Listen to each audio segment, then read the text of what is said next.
Un exploit signé Portugal.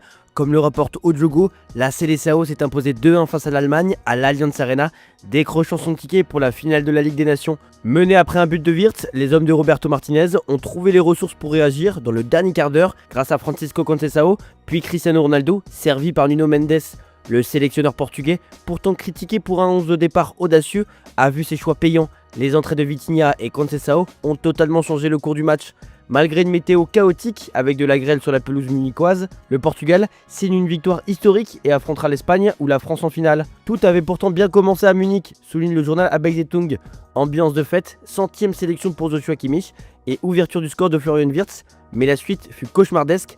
L'Allemagne s'est effondrée après l'heure de jeu, plombée par des changements précipités de Nagelsmann, et a vu le Portugal lui passer devant. Conceição puis Ronaldo ont ruiné les espoirs allemands. Le quotidien local décrit une équipe déboussolée et une Allianz Arena balayée par une météo capricieuse. Résultat, l'Allemagne devra se contenter de la petite finale dimanche à Stuttgart et reste sans titre malgré une génération prometteuse.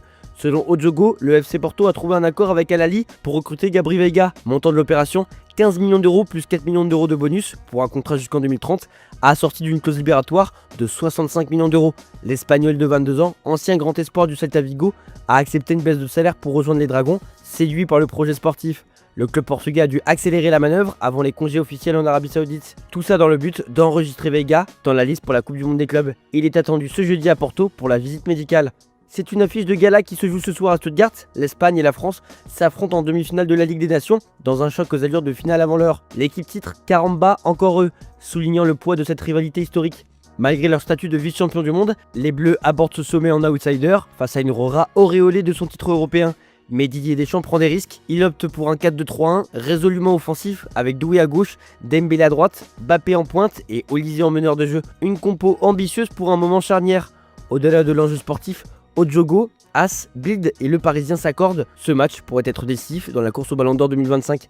D'un côté, Lamine Yamal, auteur d'un triplé avec le Barça, Liga, Coupe, Supercoupe, et de 43 contributions décisives, 18 buts et 25 passes, porté par une aura médiatique grandissante, plus de 15 millions de followers par rapport à Ousmane Dembélé. De l'autre, justement, Ousmane Dembélé, moteur du quadruplé parisien et fort de ses 33 buts cette saison, mais cette opposition dépasse les chiffres. As rappelle que Yamal ne participera pas à la Coupe du Monde des clubs, ce qui pourrait donner l'avantage à Dembélé sur la ligne d'arrivée.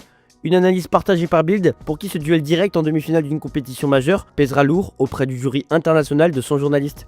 Luis Enrique, lui, a déjà tranché, le Ballon d'Or doit revenir à Ousmane, peut-on lire dans Bild. Jusqu'ici prudent, Didier Deschamps a décidé d'assumer pleinement sa préférence. Dembélé a fait une saison exceptionnelle, une préférence soutenue publiquement par Ibrahima